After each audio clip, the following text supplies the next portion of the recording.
It's now time for What's Hot, where we talk about the stories that have us all talking. And today we're joined by Klein from Boelter and Lincoln, and Jeff Wagner is back. An Ohio Cub Scout den leader has been told she's not welcome to participate anymore because she is a lesbian. Jennifer Terrell said she was the den leader for a year before this issue came up. Other parents said she did a good job, but the Boy Scouts organization says its policy is very strict and clear when it comes to sexual orientation and membership. Should she have been kicked out? You know, the Boy Scouts is my charity. I do a lot of work for the Boy Scouts. I think they have a right to have this policy. I have said this before. Personally, I wish they would reconsider it. What I don't understand about this story is the woman made no secret that she was a lesbian.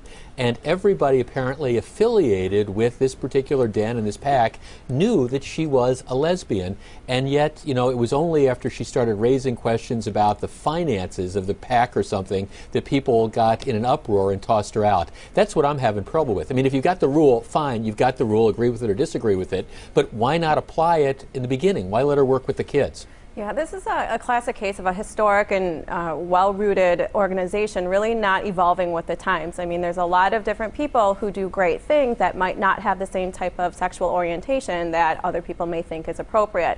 She did everything by the book. She was well-liked. There is no reason, other than maybe some displeasure about her financial, comments, to let her go. And especially, she has so much support from the community and the boys involved. It's just ridiculous. Yeah, I think the Scouts would be well served. I mean, of course, you had this whole controversy when the case went to the Supreme Court about 10 years ago. I really do think, and you can send me the emails, but the Scouts would be well advised to sort of recognize it's 2012 and take another look at this particular policy. And again, if you're going to have a policy, you got to apply it. I'm having trouble with saying, okay, she works with them for a couple years, now all of a sudden it's a problem. I mean, I don't understand exactly what's going on here. Yeah, I agree with that, and I also think, good people for these positions are tough to find. Sure. And to get rid of one of them, I think might not be in their best interest down the road. And what are you really teaching these boys then, that just because someone else has a different sexual orientation than their own is a bad thing and they should not be respected and they should just be thrown to the side? So I wonder, Well, and these are Cub Scouts. I don't even think they understand. I mean, they're not even old enough to necessarily understand the sexual orientation thing. I mean, I think many it's like, okay, why isn't Miss So-and-so, why isn't she doing this anymore? I think it's just above the kid's head. And for those of you keeping score at home, let's remember it's conservative groups who are angry with the Girl Scouts, the liberal groups who are angry at the Boy Scouts now. We put it all together. I'm confused. All right, coming up next, you can actually take lessons to become a pickup artist. Oh, gosh. Guess what? It apparently works. Okay. Is it worth it? Joined by the aforementioned Klein from Boelter and Lincoln, and the always present Jeff Wagner from News Radio 620 WTMJ. So that Texas couple at the heart of the viral video in which it appears they denied a foul ball to a crying boy say they have been treated unfairly. Now they want an apology from the Yankees broadcaster whose comments helped send this video viral. They say they were caught up in the excitement. They've been vilified. They didn't even know the boy wanted the ball. What do we think? Do they deserve an apology? Yes. These people have been mistreated. Dear. Absolutely. First of all, the parents of the kid, they're not whining about this. Those folks, it's not like they took the ball away from the little kid. They just weren't paying attention. They went after the ball.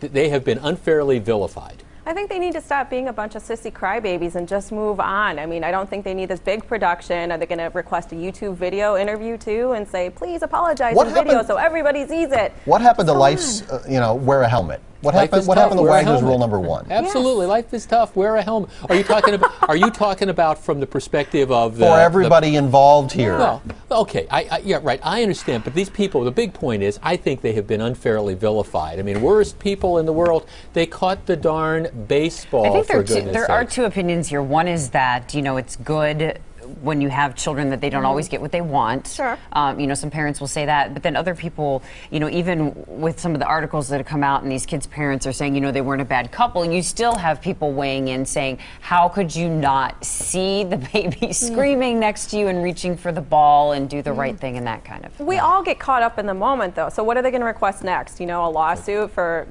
damages done to their psyche? I don't know. This is ridiculous. Just forget it happened, move on, and enjoy the baseball. I think we're in a different world. You know what I mean? Yeah. this could have happened with the announcer, but when there was no YouTube, then if you weren't watching the game. And I acknowledge they look like they're arguably insensitive, but I acknowledge that, but at the same time, I understand what happened. They are caught up in the moment. They got the ball. You know, you watch TV of these baseball games, and you got all these morons that are just like they've never been on TV before, and they're waving their hands all the time. You go, hey, look, maybe it's because I'm on TV every day. It's really not that big a deal at the end of the day. Grow up. Okay, topic number 3 comes from the Jackson File today. An academic study finds that men and women who take pickup lessons double or triple their success rate at getting phone numbers, drinks, and just plain being appealing to the opposite sex. The trade-off, in some ways, the training makes participants feel like bad people. Should people take lessons on how to get dates? If you look at some of the tips, it's hysterical. They say men to use body language to convey high social status. Take up a lot of space with your gestures. That always works with me. If some guy is going to take up a lot of space with his gestures and knock the beer that I'm trying to enjoy out of my hand, he's as good as done. So Katie, why do I think that these would not work on you or me? No, because I see right through them. Darn. Because you're married and she's jaded, that's why. No, it wouldn't work on me if I were single either. Jeff, Jeff, did you have a favorite pickup line from back when you were the single prosecutor? We had this roaming the town? conversation. Yes, but I don't choose to share it It at was this something point. like, will you check out my briefs? Right, or something like that. I've been out of the dating See, pool that- for so very long. But That I would have turned on my heel and walked away. okay, but see, here's what I really like. These people are paying money to take this thing. You know, one of the basic things that I read is essentially lie about your social status. That's kind of the thing that's there, too. So in other words, pretend you've got a lot of money or you're important, and maybe women will be attracted Right. Well, to if all you. these tips and you're not being yourself reels the person in, what happens then when you have to revert to being yourself? It's Your called hose. divorce. After you're out of tips. Right. Well, when you imply that you've got the Mercedes in the parking lot and actually you've got the Yugo, yeah, And the they're going to catch McMansion. on at some point in time. Or you're riding yeah. the bus. All right. Yeah.